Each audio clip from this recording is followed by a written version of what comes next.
Welcome to the first edition of ICFFE's Outdoors Fireplace Fire, a Triple PM11. Now, some of you might be thinking, wait just 1 second, Dr. Dale Hedberg. Isn't this the second edition of ICFFE's Triple PM11? And if you thought that, or said that out loud, you would in fact be mistaken. The last video program published here was published by a Mr. Gregory Wellwood, who is in fact the Vice President of the ICFFE. But regrettably, the video program was never officially sanctioned by the ICFFE, and I, Dr. Dale Hedberg, should know because I am the President of the ICFFE. For a pyrosis video program to be properly published by the ICFFE, it needs to be sanctioned by the President of the ICFFE, the International Center for Fire Excellence, that is. Unfortunately, Mr. Wellwood's pyrosis video program was missing a few key criterion for it to reach the ICFFE's high, yet attainable standards. Therefore, this is, in fact, the first edition of ICFFE's Outdoor Fireplace Fire, also known as a Triple PM11, and it has met and indeed exceeded the International Center for Fire Excellence's standards. Okay? So, as I previously mentioned, what we are observing currently is a Triple PM11, an outdoor version of a common fireplace fire. This is also known as a pyrosis metamis physosis, if you want to get technical, which we do.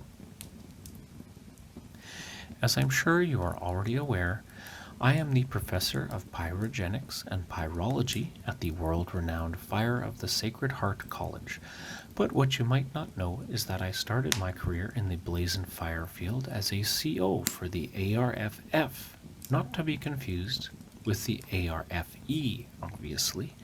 Very different entities. Anyways, this pyrosis metamis physosis reminds me of a pyrosis metamis physosis I studied when I was indeed a CO for the ARFF. Very similar, especially the cock loft.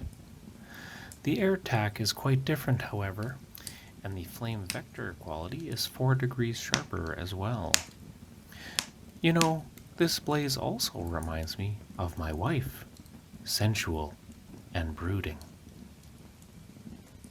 This video program is brought to you by Bill's Firewood, and it says here, we cut 'em, you burn 'em.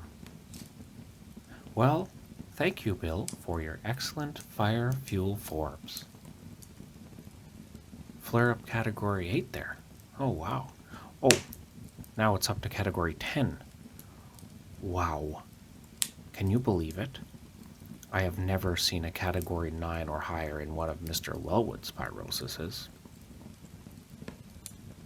This pyrosis has a deep and aggressive ERC, energy release component. Therefore, I try to have backflow prevention in every fire I produce. And as a level 6 out of 6 pyrotechnician, I can almost always achieve this, unlike Mr. Wellwood, who I believe is a level 5. These airflow levels, though, highest I've seen in years, with a beautiful copper umber in the pyrorb. You might notice all the reflagration in this Triple PM11. This is common in these types of pyrosises. Oh, the air vector quality has shifted the Ventura effect 6 degree units. That's 4 more than Wellwood's, by the way. Also, this blaze has no conflagration either. That's nice.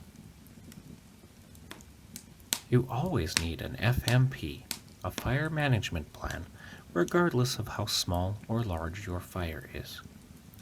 But you especially need one for a Triple PM11. If you don't, you could start a quadruple F1, just like Wellwood did on graduation day 32 years ago.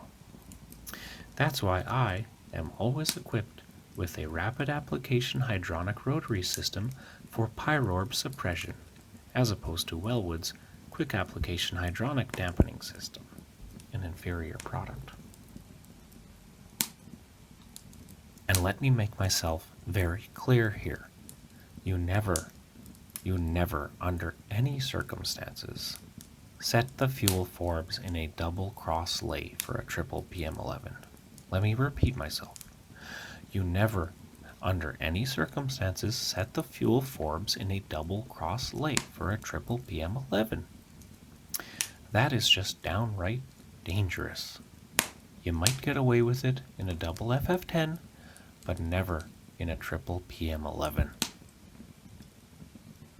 Mr. Wellwood, Greg, said he had no slop over in his last pyrosis, which is all fine and good, but I haven't had slop over in any pyrosis of mine since 1985. Also, Greg said you only want gaseous stoichiousous in your pyrosis. That is usually true, but not always for PM11s. In fact, you want a little gaseous stichosis for this type of pyroforb. In fact, you want a little gaseous stichosis for this type of pyroforb. Just a careless statement by someone who just doesn't have the necessary experience to properly comment on these complex topics. And Greg also made it seem as though I, Dr. Dale Hedberg, rarely observe fire and blazes anymore, and that I only observe double FF10s if I do at all. First off, double FF10s are gorgeous, and secondly, he only observes major FF4Vs and Triple PM11s.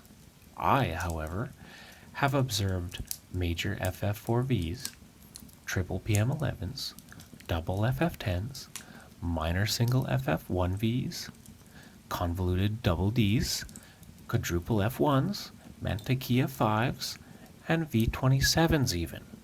V27s, okay? So you tell me who observes fire or not.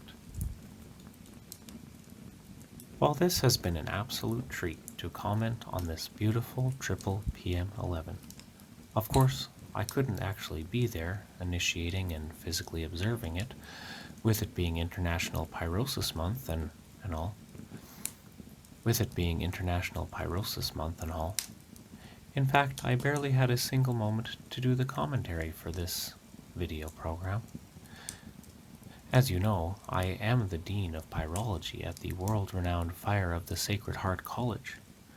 I had to shuffle my schedule immensely, but I care so much about fire excellence, and I want to be sure to educate all about it, whether they want to learn about it or not. I sincerely hope Mr. Wellwood's previous video program hasn't confused you too much and given you too much misleading information. The ICFFE sincerely apologizes for Craig's cavalier behavior. Fortunately, you now have this beautiful video program to reference and to unveil the truth about Triple PM11s until the end of time. Thank you for joining the International Center for Fire Excellence and me, Dr. Dale Hedberg, President of the International Center for Fire Excellence. Find us on the World Wide Web, www.com. And that's all from me, Dr. Dale Hedberg. And may you always keep your FMC low and your OHI high. Goodbye now. Thanks for tuning in. Goodbye.